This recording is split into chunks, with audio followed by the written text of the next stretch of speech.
Good morning বন্ধুরা। আমি আজকে পুজো দেওয়ার জন্য সকাল সকাল উঠে পড়েছি।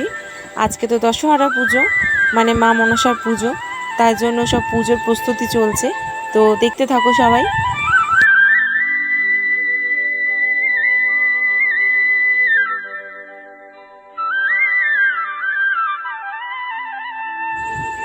আমার শিব গোপালকে স্নান করানো কমপ্লিট হয়ে গেছে। এরপর মা মনসাকে সিঁদুর পরিয়ে দিলাম। এরপর সলতে দিয়ে আমি প্রদীপটাকেও জ্বালিয়ে দিলাম।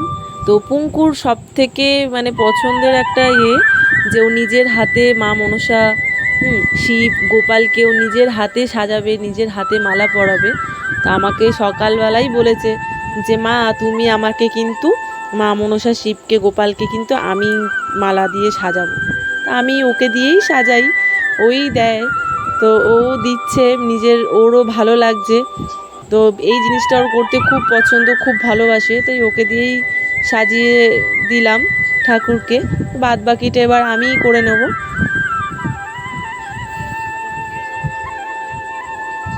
আমারও খুব ভালো লাগে মানে ফুল দিয়ে ঠাকুরকে একদম সাজাতে, তাও আবার যদি নিজের গাছের ফুল হয় তো আর কোনো কথাই নেই। এই বেলপাতা দিয়ে সাজিয়ে দিলাম, বেলপাতাগুলো পায়ে দিলাম ঠাকুরকে। এই চন্দন জবাটাও কিন্তু আমারই গাছের। এই চন্দন জবা, তারপর হচ্ছে লাল জবা, এগুলো সব আমার নিজের গাছের। তো ঠাকুরের পায়ে দিয়ে দিলাম, মনটাও শান্তি। হ্যাঁ, খুব শান্তি পাই আমি। এরপর এই নয়নতারা ফুলগুলো দিয়ে আমি পুরোটাকে ভালো করে সাজিয়ে নেব। এই নয়নতারাগুলো দিয়ে এবার পদ্ম ফুলটা যেহেতু কড়ি ছিল, এই কড়িটাকে ভালো করে একটু ফুটিয়ে দিচ্ছি। একটু ছাড়িয়ে ছাড়িয়ে খুলে খুলে দিলে ভালো লাগে দেখতে, বেশ বড় লাগবে পদ্ম ফুলটাকে। এবার এই পদ্ম ফুলটাও কিন্তু আমি দেব না, আমার পুঙ্কুই নিজের হাতে মা মনসাকে দেবে।